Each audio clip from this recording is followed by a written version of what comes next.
Buenas, bienvenidos todos. Estamos de nuevamente aquí en otro seminario de Hopsteiner y Birratecnia de sesiones lupuladas. Vamos a ir arrancando un poquito con la introducción, que se nos hizo apenitas tarde en terminar de conectarnos todos los panelistas que tenemos hoy, todos los invitados. Y mientras todos van entrando, vamos cubriendo un poco la primera parte, la parte de bienvenida y no mucho más. Bueno, la charla de hoy es Dry Hopping eficiente y efectivo, y la idea es hablar un poco de cómo lograr el perfil sensorial que uno busca de los lúpulos que decide utilizar en Dry Hop, obviamente. Bueno, vamos. Entonces, la agenda, como saben, todas estas sesiones lupuladas venimos ya hace un tiempo bastante largo.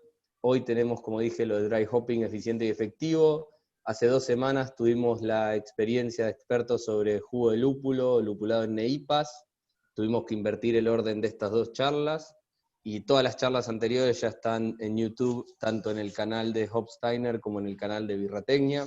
Así que si quieren las pueden ver en cualquiera de esos 2 lugares, y pueden seguirnos para que los notifiquemos de cuando hay alguna charla, alguna upload nuevo. Bueno, ¿qué vamos a hablar hoy? Un poco la idea es charlar un poco de distintas técnicas de dry hopping, estático, dinámico, y charlar un poco de los distintos equipamientos que hay. Muy por arriba, charlar de las distintas variables que pueden afectar a los resultados que uno obtiene del dry hop.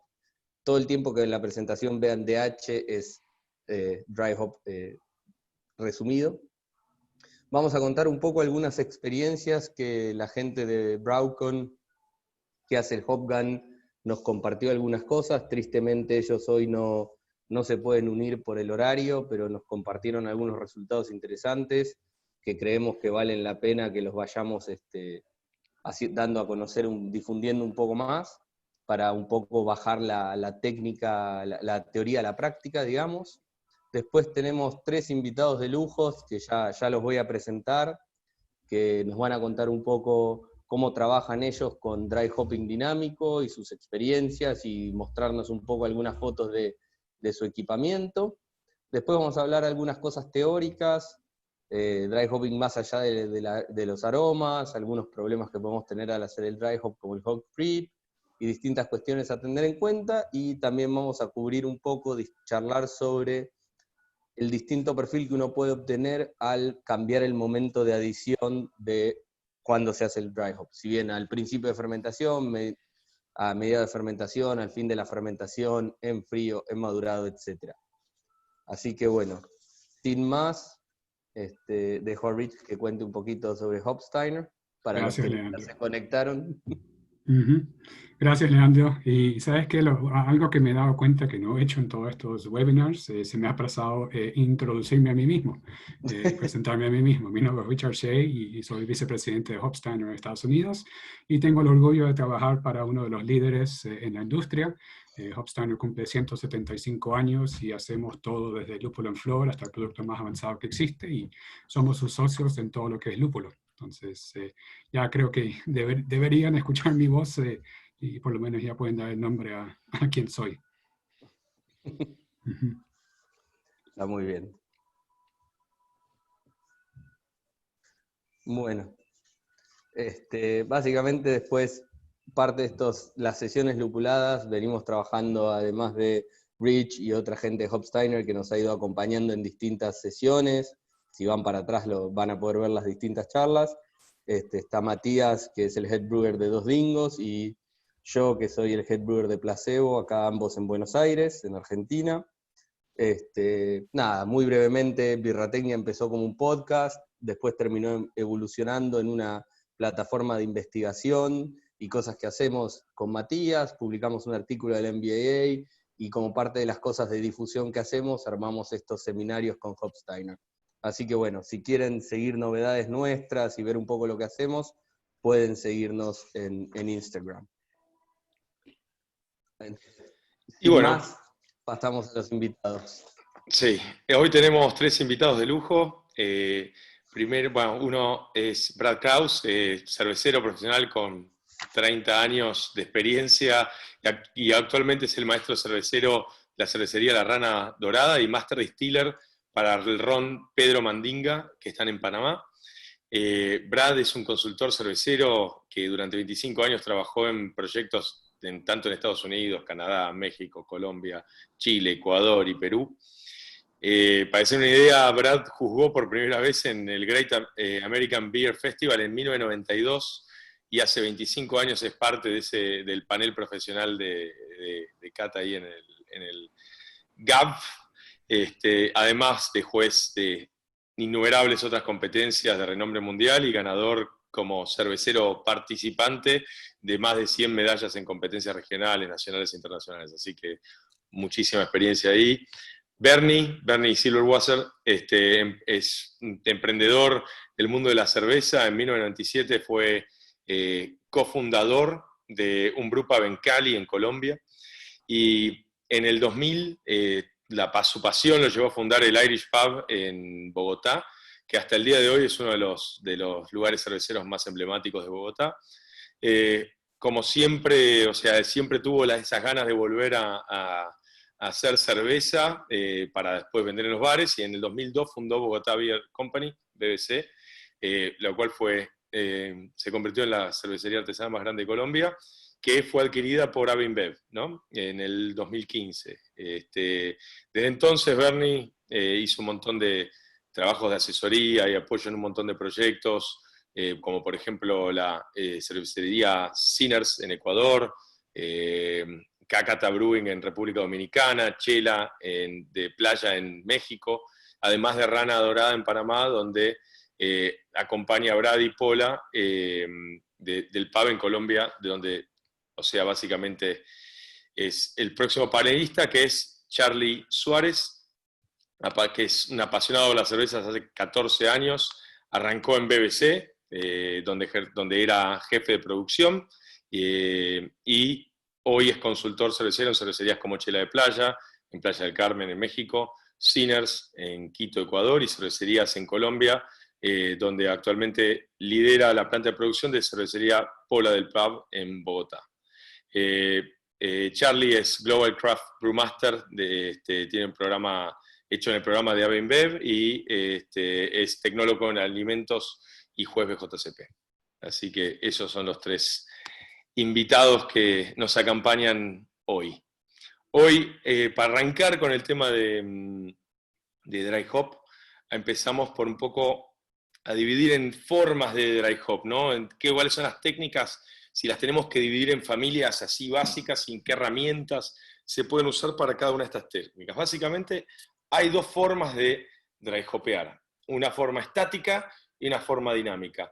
¿Cuál es la gran diferencia? En la forma estática se agregan los lúpulos al fermentador y quedan ahí hasta que son extraídos. Básicamente, esos lúpulos van empezando a tener contacto con la cerveza, dependiendo, ya van a ver de un montón de otras cosas de las cuales depende, de cómo se van a ir extrayendo, pero están fijos en el fermentador. En cambio, en el método dinámico, se tienen en otros lugares los lúpulos, o sea, en un vessel o en un tanque aparte, y se genera un recirculado a través desde el fermentador, a través de ese recipiente, y de vuelta al fermentador, en el cual se hace la extracción de una manera dinámica, ¿no? Con un poco esa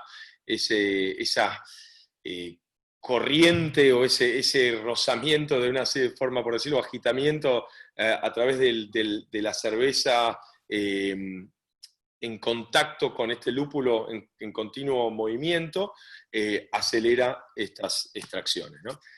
A nivel de herramientas, o sea, cada uno de estos dos métodos tiene distintas herramientas y algunas tal vez son un poco un híbrido entre las dos, ¿no? El hop doser, bueno, el estático puede ser hecho simplemente con abrir la puerta del fermentador y meter el lúpulo y cerrarla, pero, por supuesto, después vamos a hablar de los debidos cuidados que hay que tener si uno hace eso para no introducir oxígeno o minimizar, porque introducir oxígeno se va a introducir, pero minimizar la cantidad de oxígeno que se puede introducir de esa manera.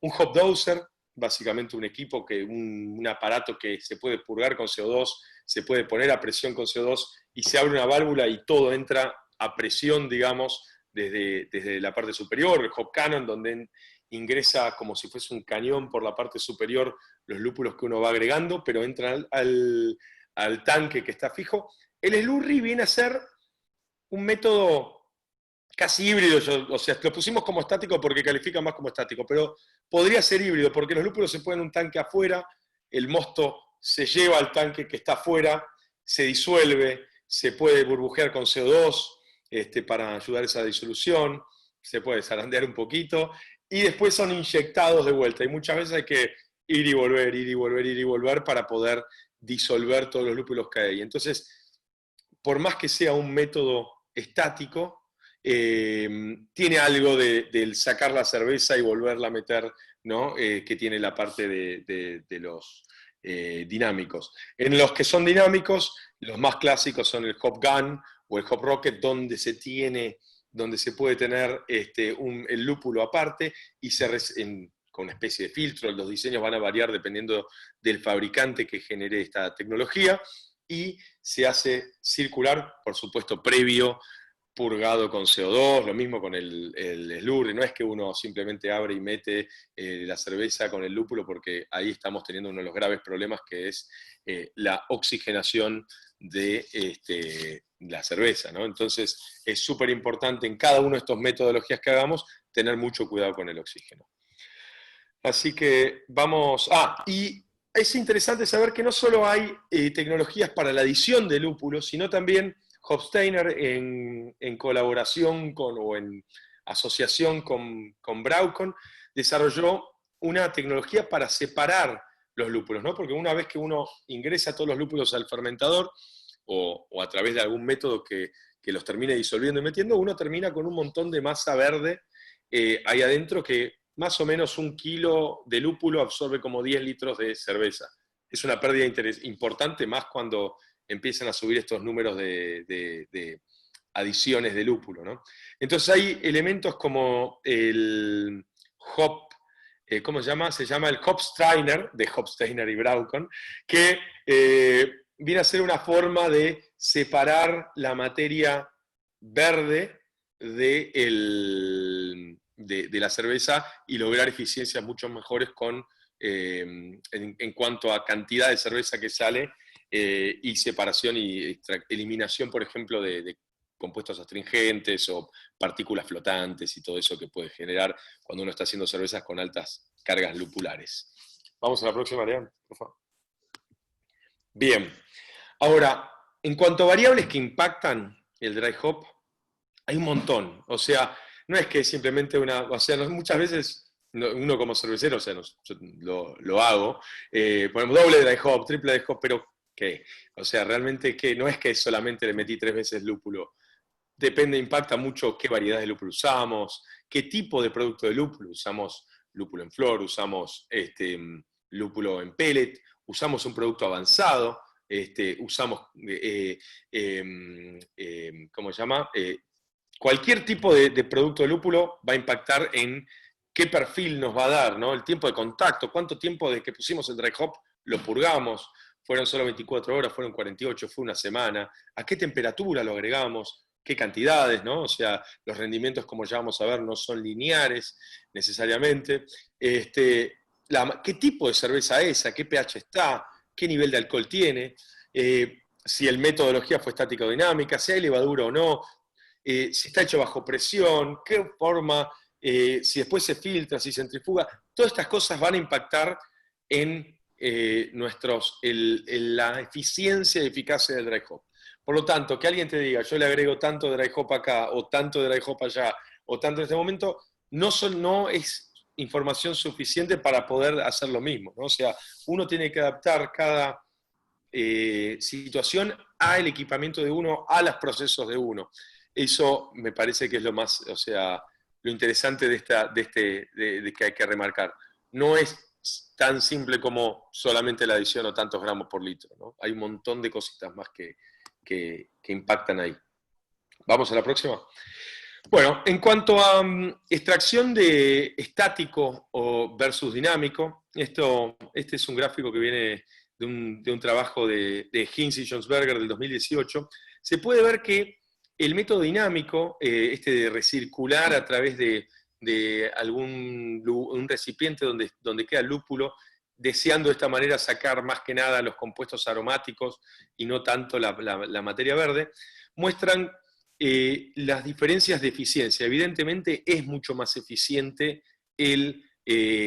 los métodos dinámicos, pero eso no necesariamente es algo que siempre, o sea, que solamente sea, bueno, le saco más y uso menos lúpulo. No, lo que va también a cambiar es el perfil, ¿no? Porque uno va a ver, por ejemplo, en estos gráficos de la parte izquierda, vamos a ver que compuestos como lumuleno, que tienen amargor, son mucho más extraídos en un dry hop dinámico que en uno estático.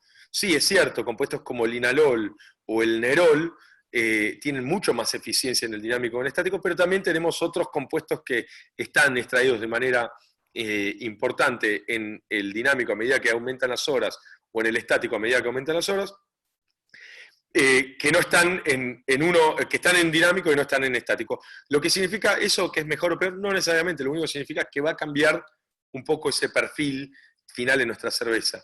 Y una de las cosas que me parece interesante de este gráfico es ver cómo no es que siempre más es mejor, ¿no? O sea, acá vean cómo a partir en el dinámico, a partir de la hora 3, ya se estalló el máximo y a partir de ahí ya empieza a decaer todos los compuestos estos, ¿no? Y a cambiar las proporciones entre uno y el otro. Y en el estático también, lo mismo, en la hora 6 ya tenemos la extracción máxima, en la hora 24 empiezan a bajar, lo cual nos hace pensar esos dry hops que tal vez están mucho tiempo en un tanque, más de 48 horas, ¿entendés? ¿Qué puede llegar a estar pasando? ¿Estamos sacándole más provecho por dejándolo más tiempo? Tal vez no.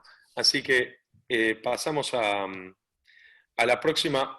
Así como algo interesante, a ver, que así como vimos el tema del trabajo ese anterior, el trabajo de la tesis de Wolf del 2012, un trabajo que ya está hace mucho tiempo y ha sido hablado por muchísima gente, en el cual compara estas metodologías, las estáticas y las dinámicas, podemos ver cómo es la eficiencia de la concentración de polifenoles. Acá tal vez las dos líneas que más interesan son las dos que son negras, pues son las dos que tratan de pellets, que es lo que la mayoría utilizamos.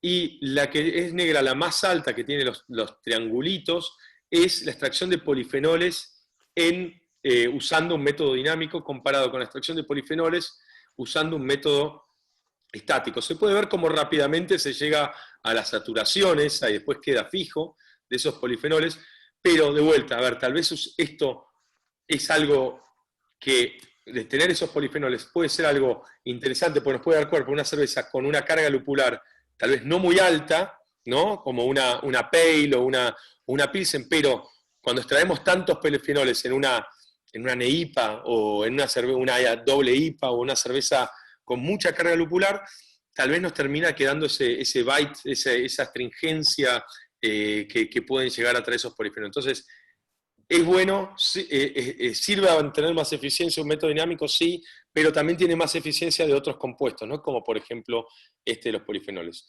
Algo a tener en cuenta también cuando uno decide tomar una metodología de dry hopping dinámico. ¿Seguimos?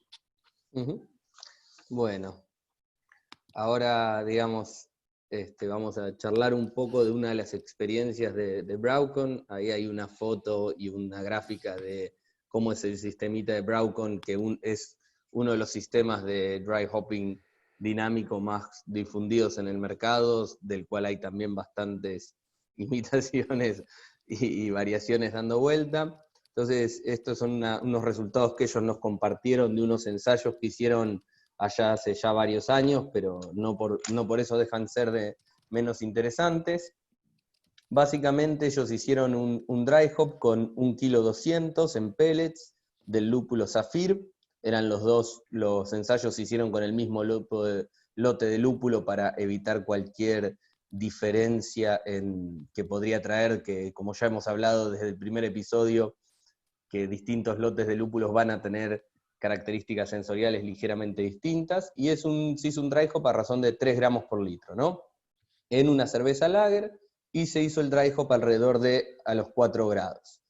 Entonces, ¿qué observaron ellos analíticamente? Bueno, de los compuestos que midieron, 2 de los compuestos que usaron como marcadores, que ya hemos discutido en sesiones previas, son bastante importantes, como el linalol y el mirceno, encontraron que hubo un incremento de ambos cuando uno compara el método usado por el Broughton versus simplemente adicionar los lúpulos al tanque y esperar que naturalmente haya una infusión, por decirlo de alguna manera, de los compuestos aromáticos en la cerveza.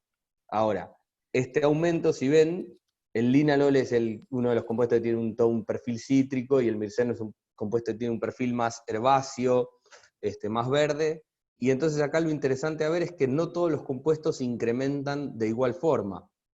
Entonces, no necesariamente vamos a obtener el mismo perfil. Como bien decía Matías, cuando uno hace un dry hop estático y dinámico, más allá de lograr una extracción mayor en el dry hop estático, en el dinámico, perdón, además, la proporción de compuestos que uno va sacando va variando, porque hay compuestos que son más solubles, compuestos que son menos solubles, compuestos que son más volátiles. Entonces, lo que terminamos es con una cerveza con un perfil ligeramente diferente. No quiere decir que se vaya a hacer que por recircular vamos a sacar de todo un X% de veces más. Va a ir variando según los compuestos. En este estudio, tristemente, no se habló de tioles y otros compuestos, pero es porque el estudio, bueno, ya tiene sus años y todavía no eran temas que estaban tan discutidos en ese momento. Pero además lo interesante es que para respaldar estos datos analíticos, hicieron algunos ensayos sensoriales. El panel que usaron fue un panel entrenado de la Universidad de Stefan en Alemania, y básicamente una de las cosas que hicieron fue hacer un ranking de intensidad de lo que el panel entendía por aroma lúpulo, ¿no?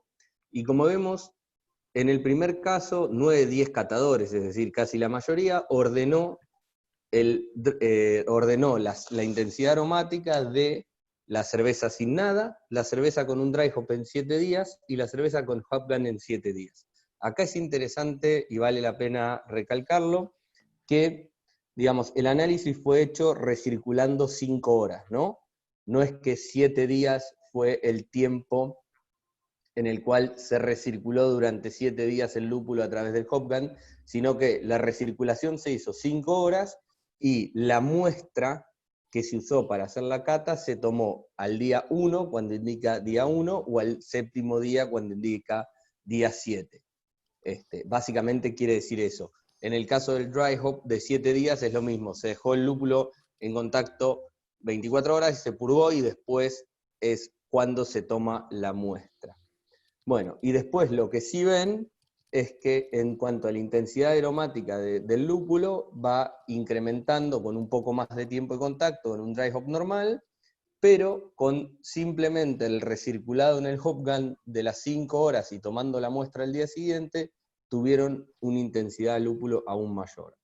Después hicieron test triangulares para poder discernir si 2 muestras eran o no significativamente diferentes.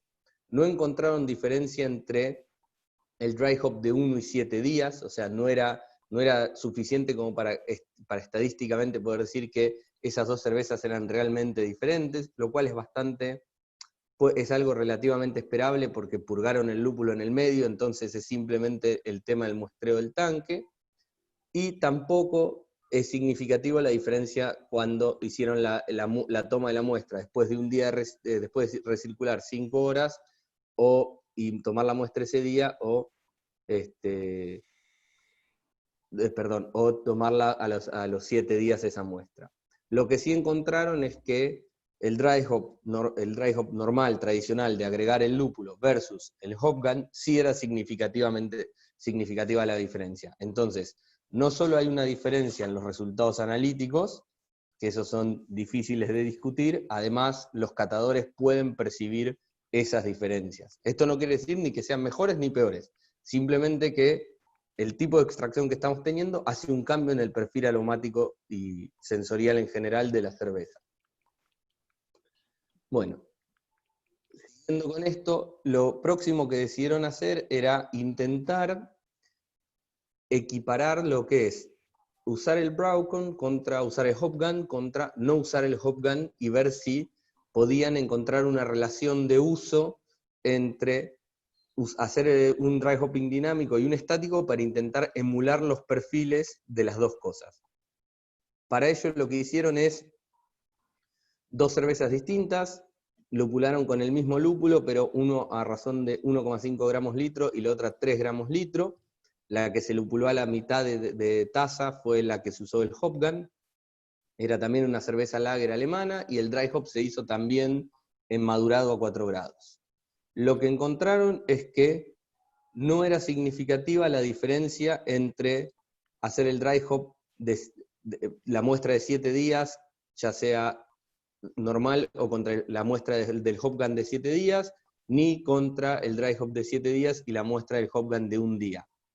Eso lo que nos está diciendo es que lograron más o menos un perfil bastante similar entre las dos cervezas. Entonces ellos dicen que el Hopgun, en base a este ensayo, con este lúpulo en particular, en esa cerveza en particular, usado a esa temperatura particular y demás, usar la mitad del lúpulo les dio un resultado bastante parecido.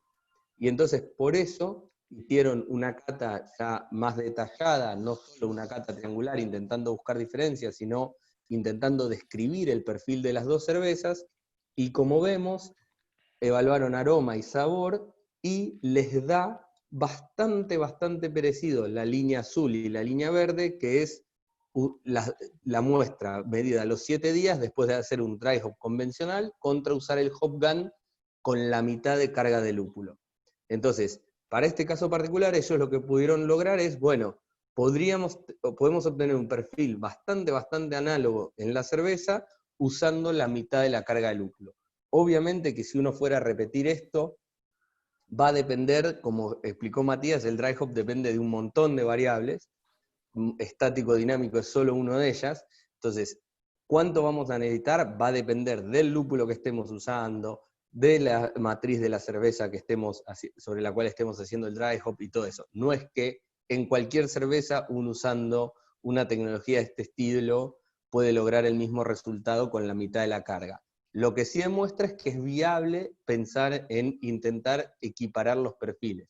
Ahora, si vemos el gráfico de la izquierda de intensidad aromática, el perfil no es exactamente igual, es bastante parecido, pero tenemos un poco más de notas a pinos y una nota dulce que no estaba tan marcada en la cerveza con el dry hop tradicional. Y bueno, ahora la idea es que nuestros invitados de lujo nos cuenten un poco sobre sus dos versiones de Hopguns que tienen en uso, un poco que nos cuenten de cómo las desarrollaron, de cómo las usan, qué recaudos toman, y para ver, bajar un poco todo esto que estuvimos hablando a la práctica de cervecerías artesanales, ¿no? Hola, No sé. Leandro, ¿cómo estás? Bien, ¿vos? Bien. Buenas tardes a todos. Soy Charlie Suárez, estoy acá en Pola del Pap, ya arrancando con este proyecto nuevo. Como decías al comienzo, duré 12, 13 años con BBC, Bogotá Beer Company, como jefe de producción. Entonces, a ver, te contamos un poquito sobre el desarrollo de nuestro Hopgun. Esto fue necesidad prácticamente. Hicimos una White IPA y pues todos sabemos que las White IPA son turbias. No podíamos hacer un tema de dry hopping estático. Entonces desarrollamos este Hopgun. Como lo pueden ver, son 2 barriles unidos, una canastilla. En esa canastilla ponemos el lúpulo.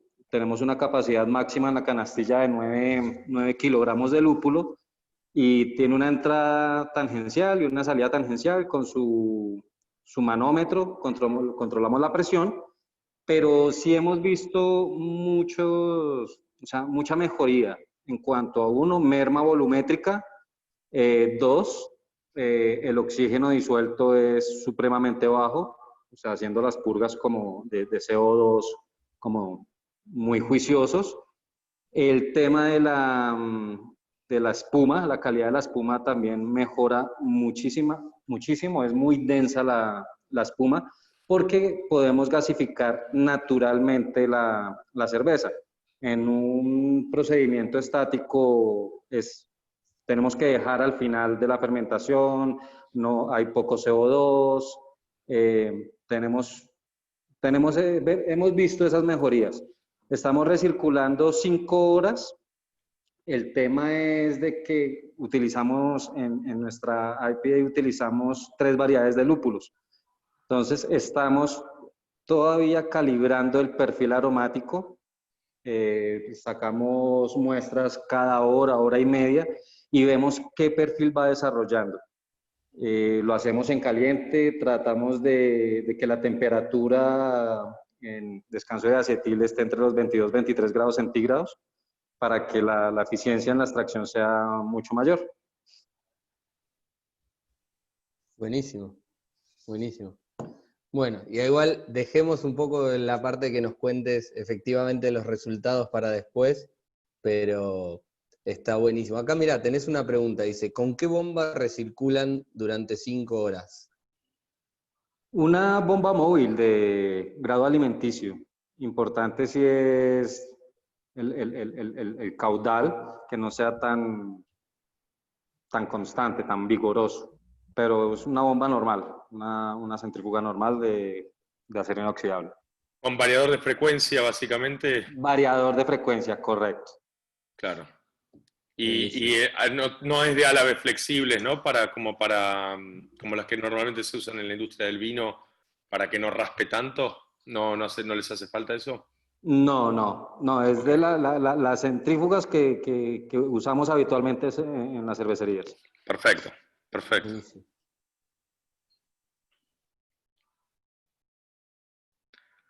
Bueno, ahora, hop creep, ¿qué es? Esto es, bueno, un tema que con Lea lo hemos hablado varias veces, e incluso tenemos uno de los podcasts que está relacionado específicamente entero de esto, así que acá vamos a intentar ser lo más resumido posible, ¿no? Básicamente el hop creep es el fenómeno que ocurre cuando uno agrega lúpulos y se genera una refermentación, ¿no? Esta refermentación tiene 2 variables. Primero, por un lado, están los azúcares extras que agrega este lúpulo. Eso es muy chiquitito y no es lo que más nos impacta, ¿no? Pero por otro lado, tenemos los lúpulos, tienen enzimas, tienen niveles enzimáticos que básicamente lo que termina haciendo es haciendo que muchas de las dextrinas que todavía están en las cervezas se generen azúcares fermentables, por lo tanto refermentan. Ahora, ¿cuál es el problema de esta refermentación? Si esta refermentación y este hop creep nos pasa en el tanque de fermentación, no hay ningún problema porque básicamente con control de temperatura uno puede hacer que esta fermentación pase a una temperatura saludable, entonces bueno, se generen precursores de acetilo o diacetilo. Entonces tenemos una cerveza que termina carbonatada al nivel que tiene que estar carbonatado, simplemente con un nivel de alcohol tal vez un poquito más alto del que tenía con la fermentación inicial. Ahora, el problema de este fenómeno es que si nos pasa en la botella o en la lata, ¿no? Cuando ya está empacada, si uno genera o se agrega el dry hop en frío y estas enzimas actúan, o en caliente y rápidamente enfría y estas enzimas actúan, y realmente estas enzimas siguen quedando ahí, ya convirtieron esos azúcares en azúcares fermentables, tal vez no le dio tiempo a la levadura de fermentar. Ahora, cuando uno lo embotella o lo enlata, y si pasa, y mientras está en frío no hay problema, pero en el transporte, en la góndola, o en la casa de la persona que compró nuestra cerveza y la tiene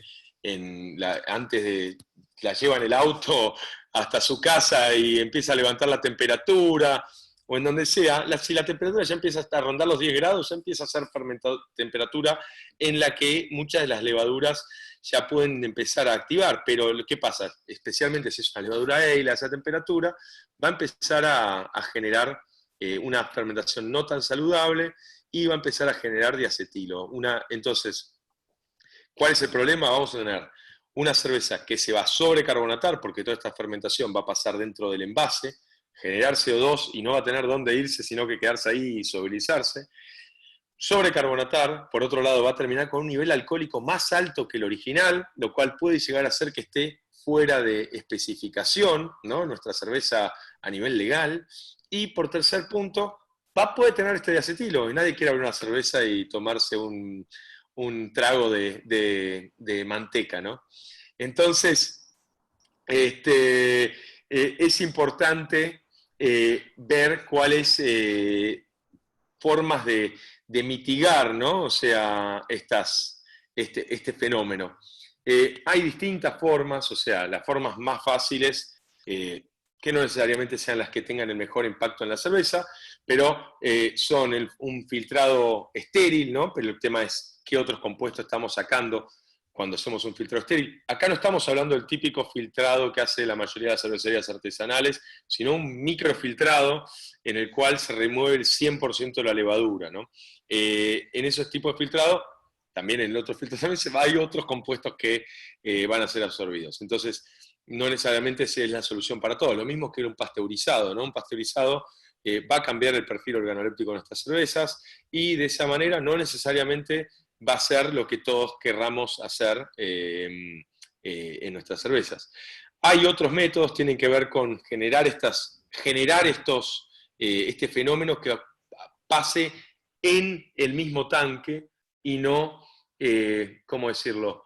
Y no en botella o no en el producto empacado. Si logramos que este fenómeno pase en el tanque, básicamente ya no va a pasar después. Entonces, ¿qué podemos hacer para eso? Bueno, esas adiciones de lúpulo en los últimos puntos de fermentación van a hacer que todos estos azúcares que se generen sigan con la parte final de la fermentación y terminan siendo fermentados y ya después no tenemos ese impacto. Por otro lado, bueno, el tema de eso nos va a poder potencialmente afectar en el tema de recuperación de levaduras. Pero bueno, el que quiere celeste, que le cueste, dicen. Otras cosas que se pueden hacer, esto sería para la parte del diacetilo, pero no para la parte de lo que es mayor alcohol y mayor CO2, es agregar enzimas. Hay un tipo de enzimas que básicamente descompone todos estos precursores de diacetilo y hace que no se pueda formar después el diacetilo. Entonces la adición, esa es otra práctica que también se usa bastante, adiciones de ese tipo de enzima para cortar el fenómeno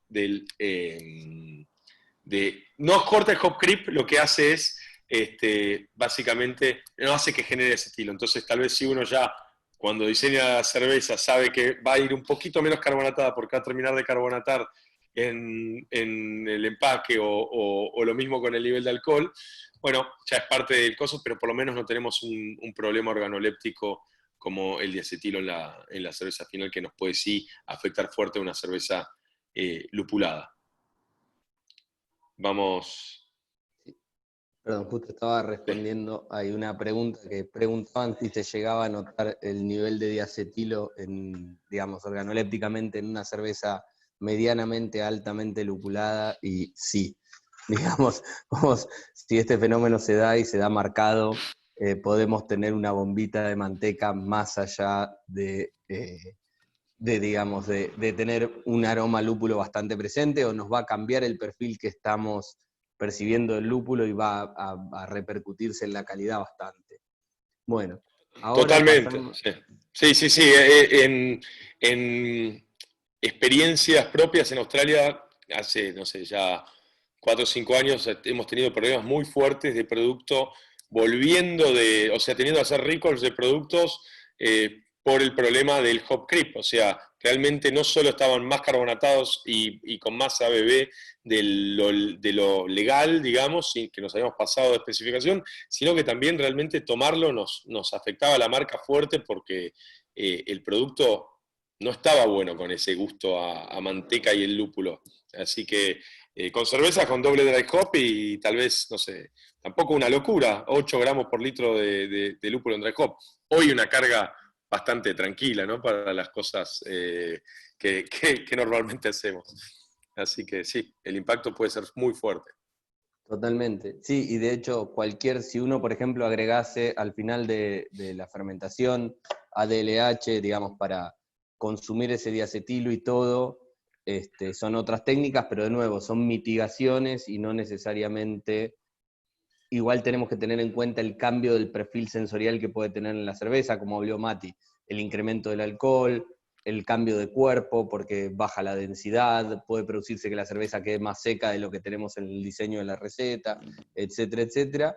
Lo importante a mencionar también es que, como preguntaron, al hacer un dry hop en frío, todas estas cosas se ven mitigadas bastante, digamos, porque tenemos una gran diferencia, que es que el lúpulo, obviamente, las enzimas que vienen con el lúpulo, que son las que causan este efecto del hop creep, que son las que se coman las azúcares que originalmente no eran fermentables o fermentecibles, y las enzimas del lúpulo la rompen en cadenas más cortitas, en azúcares que pueden ser comidas por la levadura y pueden, por ende, producir alcohol. Lo que puede ocurrir en esto es que vamos a tener ese cambio de perfil, y entonces los recaudos en frío, o sea, en frío es un recaudo porque básicamente limitamos o impedimos la acción de estas enzimas que vienen con el lúpulo. Digamos, todo esto se empezó a dar en el último tiempo, primero por la carga adicional de lúpulo que estamos viendo en la industria, y además porque la temperatura a la cual se seca hoy en día el lúpulo para conservar un perfil aromático más fuerte, digamos, para mantener más de lo que viene del campo, del terroir en el lúpulo, el problema que tenemos es que ese menor nivel enzimático, ese menor temperatura de kilning, de secado, lo que hace es que se preserve mayor carga enzimática en el lúpulo, y entonces afectan un poco más. Pero bueno, volviendo... Lo que sí a tener en cuenta con el tema de temperatura baja, sí, es cierto que la temperatura óptima de estas enzimas es de entre 20 y 30 grados, pero a 10 grados también hay bastante actividad de esta enzima, así que un dry hop en frío también puede llegar a activarlo. Lo que tal vez no hace es que inmediatamente se reactive la fermentación, y después termina pasando en el costo. ¿Hay menor actividad a 10 grados que a 20 grados? Sí, sin duda. Pero el pH, estamos en el pH óptimo de la enzima con pH de cerveza terminada, y a 10 grados también vamos a tener este fenómeno. Lo interesante es, bueno, listo, si sabemos que vamos a hacer este tipo de un dry hop en frío y después no vamos a darle la opción de que vuelva a refermentar esos azúcares, sepamos que no lo podemos hacer en cervezas que pretendemos que tener más estabilidad en góndola, ¿no? O ese tipo de trade-off que tenemos que hacer como cerveceros, decir, bueno, listo, lo voy a hacer para esta cerveza porque me gusta el perfil que me da, pero esto lo hago solamente para cervezas que la gran mayoría va a barril o la gran mayoría va a cadenas que controlo, ¿no? Pero no una cerveza de línea que tal vez tenga distribución bastante grande. Se empieza a poner más complicado controlar el método. Totalmente. Bueno, retomando un poco el hilo de la presentación, lo próximo que quedaba hablar era el momento de la adición.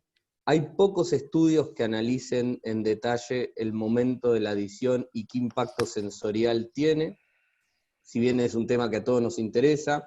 Hay un estudio de Sierra Nevada, de Mostoglou, Clyer y Reyes, del año 2018, que se presentó en el World Brewing Congress, que básicamente lo que ellos observaron es que hicieron pruebas haciendo un agregado, al llenar el fermentador, un agregado de lúpulo durante la fermentación y hacia el final digamos, cuando empezaban a hacer lo que llaman el soft crash, de pasar de temperatura de fermentación a una temperatura un poco más baja, y después hacer lo que uno llamaría un poco el dry hop en frío ya, o ya más bien en etapa de madurado. Así que bueno, eso es un poco lo que cuenta este estudio. Básicamente las conclusiones a grandes rasgos que ellos sacaron es que el momento de la adición en fermentación, lo primero que tenemos como positivo es que minimiza el impacto de oxidación. Estamos agregando lúpulo, estamos abriendo el tanque para hacerlo, o incluso aunque tomamos recaudos, purguemos líneas y usemos un dispositivo externo, siempre un mínimo de oxígeno va a terminar ingresando. El impacto que puede tener esto cuando estamos en fermentación es mucho más, se ve mitigado porque la levadura todavía está activa y va a consumir ese oxígeno que hayamos incorporado.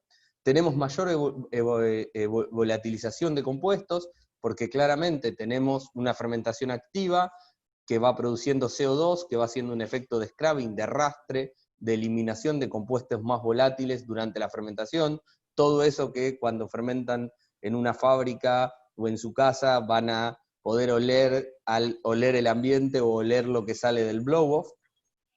Después cuando hablan de lo que es post-fermentación, es decir, hacer el dry hop cuando empezamos a hacer el soft crush, es que vamos a tener ya mayor concentración de alcohol y eso va a hacer que tengamos mayor solubilidad de ciertos compuestos.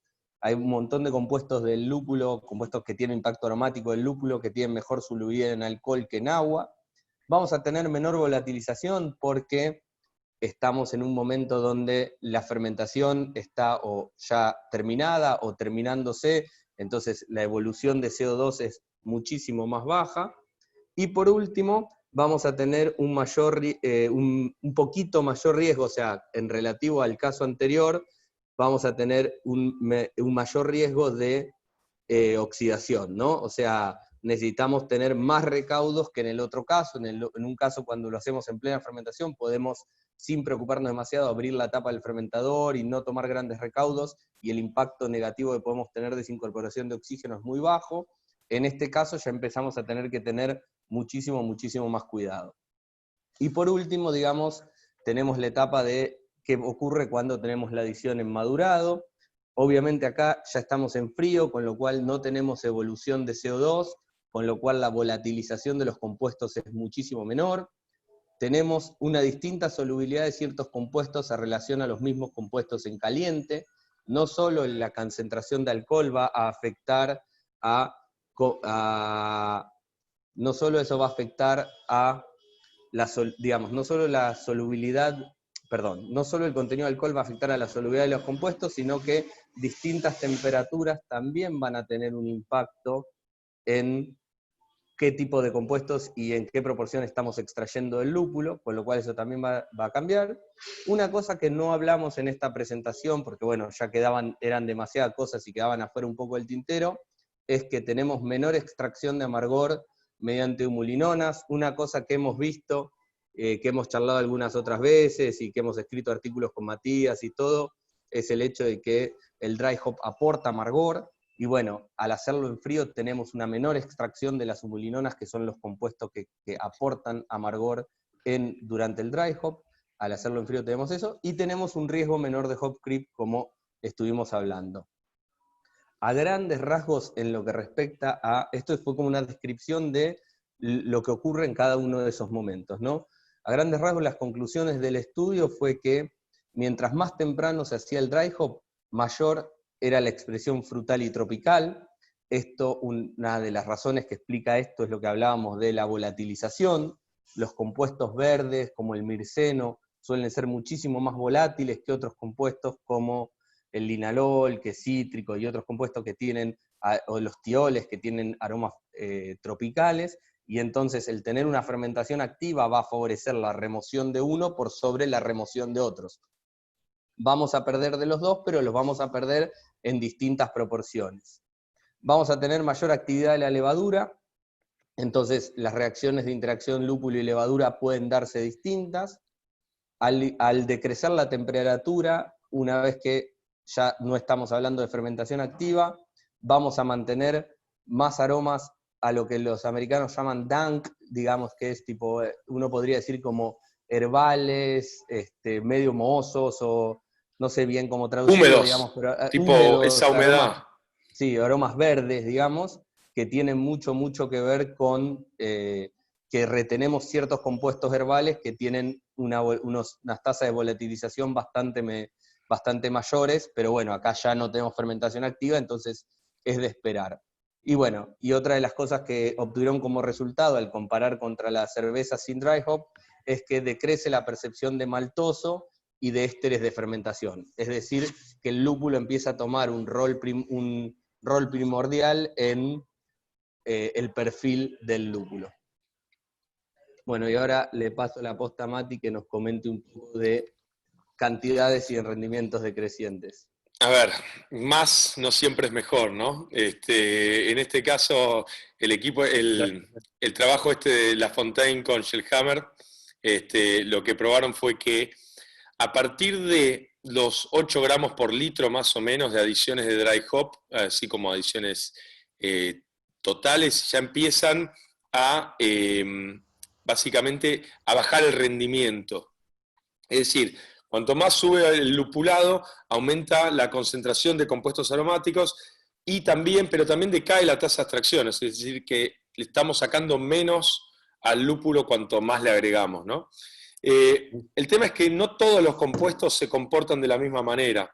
Es decir, que no solamente va a ir cambiando la intensidad, o sea, o cuánto le extraemos, pero sino que también el perfil, ¿no? A medida que más le metemos, más aumenta todo lo que son la extracción de compuestos que tienden más para el lado del orval, y si le ponemos un poquito menos, es tal vez de ese mismo lúpulo, ese mismo o blend de lúpulos, siempre se saca algo más frutal o más cítrico, ¿no? Es decir, que a medida que más le cargamos, tenemos más riesgos de extraer más compuestos herbales, ¿no? Y bueno, van decreciendo nuestros rendimientos, ¿no? A nivel compuestos que se van disolviendo. Vamos a la próxima.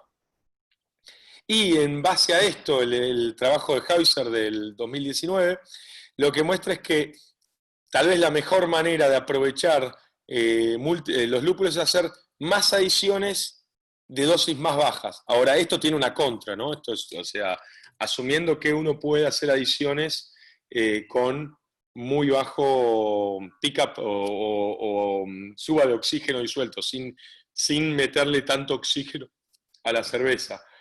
Si uno logra hacer eso y tiene formas, ¿cómo decirlo?, muy procesos sólidos para minimizar estas adiciones o el incremento de oxígeno disuelto en nuestra cerveza, un método, o sea, el hecho de hacer más adiciones más chiquitas, científicamente está probado que aumenta fuerte el rendimiento.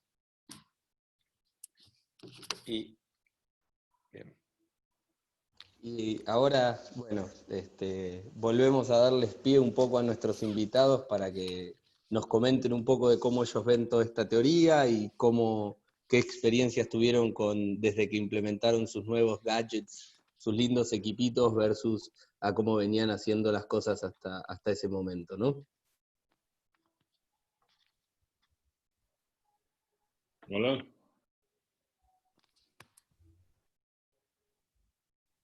Sí. Sí. ¿Querés comentar, Brad, un poco tu experiencia? Sí. No, pero para muchos años con experiencia estática en fermentador, pero es muchas mermas de cerveza con el lúpulo en el fermentador. Pero creo un hop pero o qué quieres. Pero eso me gusta, pero menos mermas y menos tiempo en contacto con el lúpulo. Y para mí, yo creo, es menos experiencia, es menos de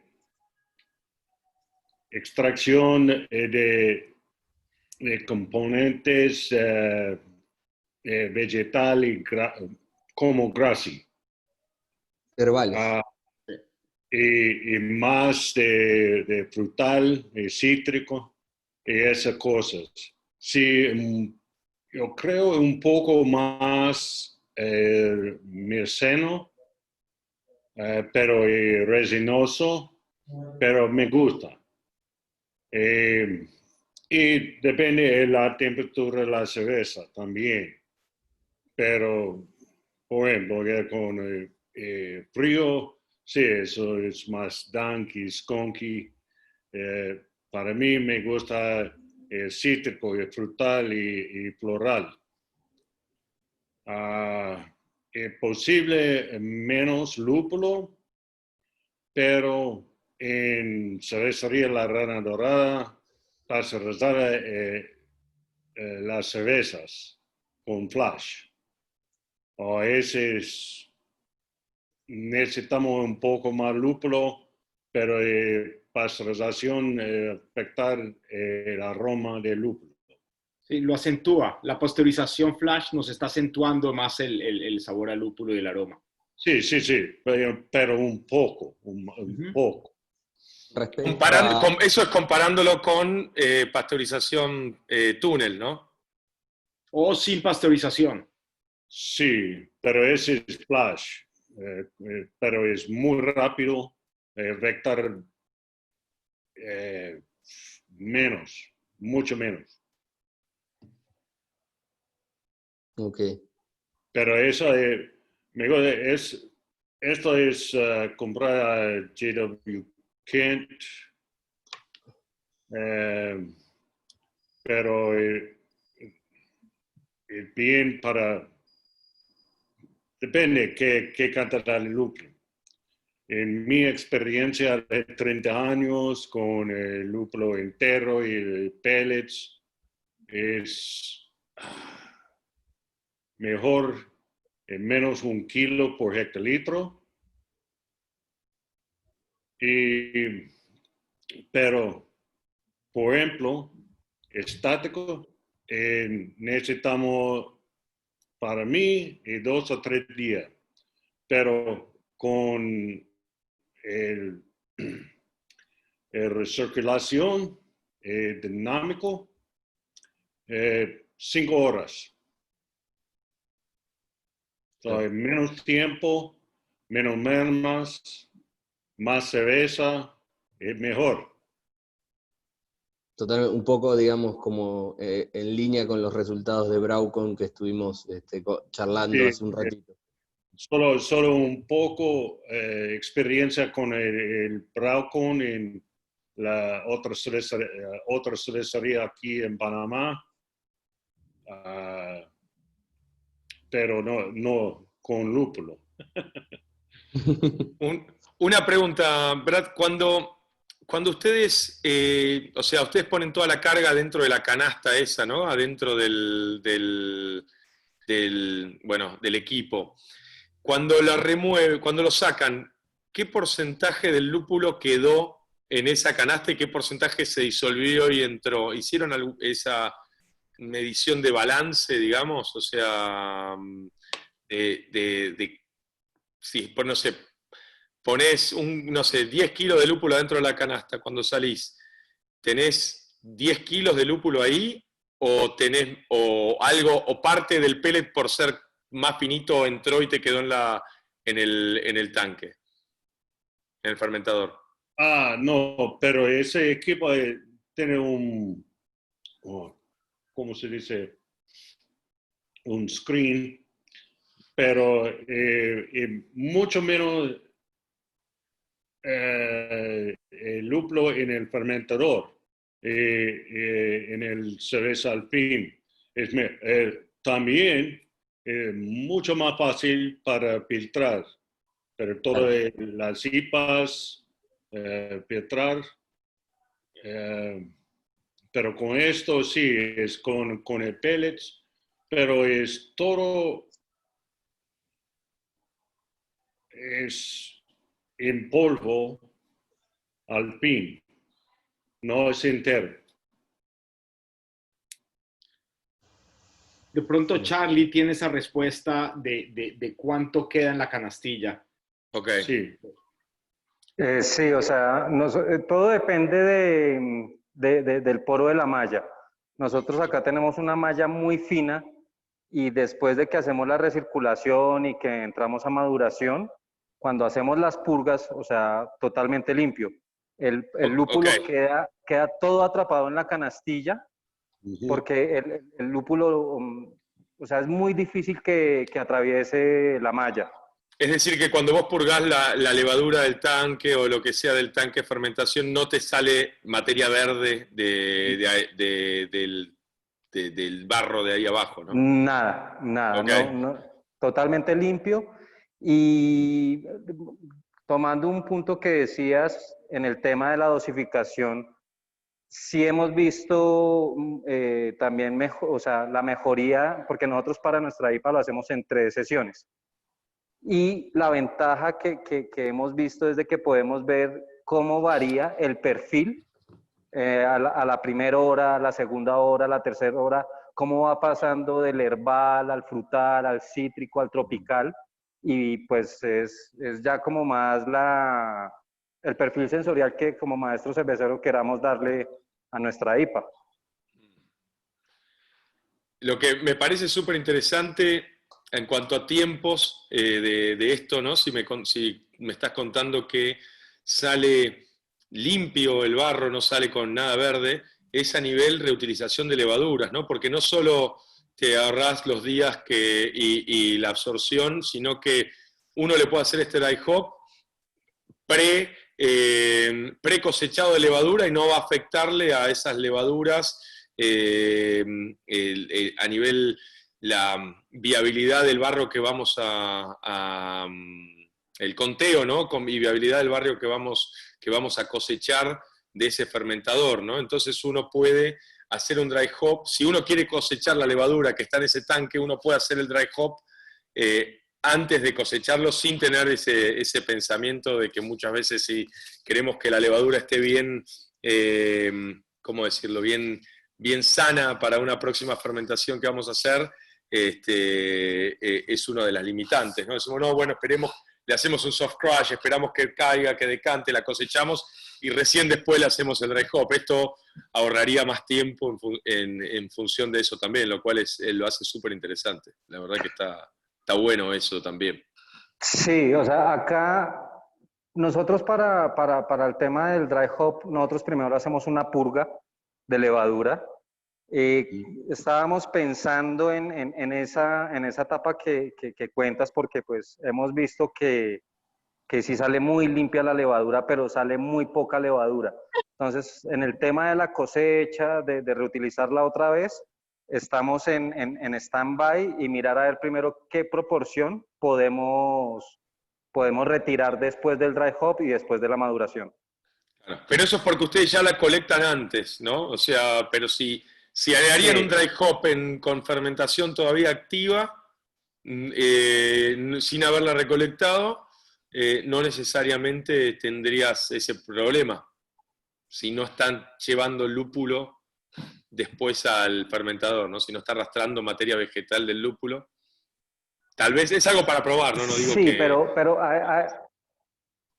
ahí se suma otra cosa, que si no hacemos la extracción de la levadura antes del dry, como la malla es tan fina, nos puede generar cierto bloqueo entre la malla, el lúpulo y la cerveza. Entonces estamos primero, igual es como ensayo, error, pero sí claro. Es muy buena tu sugerencia.